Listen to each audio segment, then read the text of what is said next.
KPK kembali menetapkan seorang hakim agung menjadi tersangka kasus suap jual beli perkara. Wakil Presiden Ma'ruf Amin meminta Mahkamah Agung membuat mekanisme pengawasan yang lebih ketat.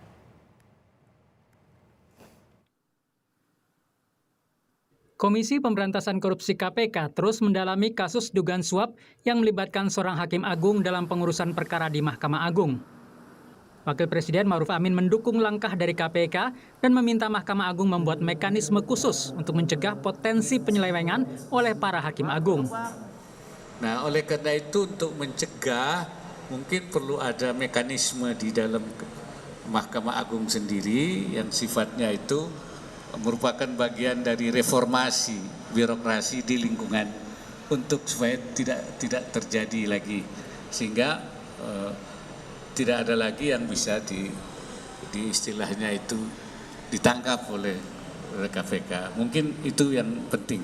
Jadi pencegahan dari dalam internal Mahkamah Agung itu menjadi lebih penting ya. Sebelumnya, pelaksana tugas juru bicara KPK Ali Fikri mengatakan Hakim Agung yang menjadi tersangka baru itu pernah diperiksa sebagai saksi dalam perkara suap Hakim Agung Sudrajat Dimyati. Yang bersangkutan pernah dipanggil sebagai saksi dalam perkara untuk Pak SD ya, tetapi belum dilakukan proses upaya paksa penahanan terhadap para tersangka yang baru ini.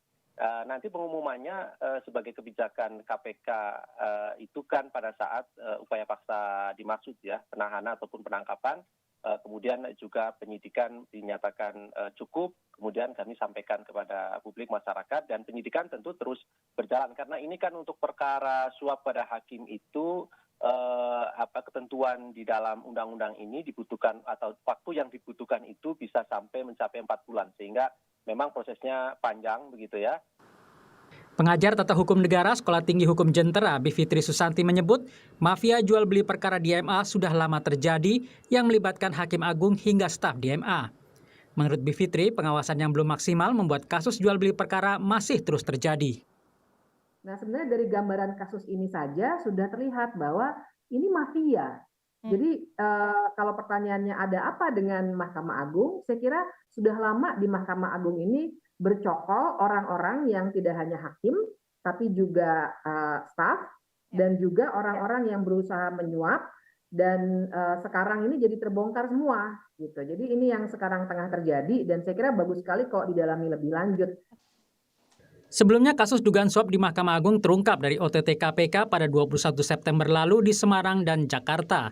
KPK menetapkan 10 tersangka, diantaranya Hakim Agung Sudrajat Dimyati yang diduga menerima uang suap 800 juta rupiah untuk mengurus perkara. Tim Liputan Kompas TV.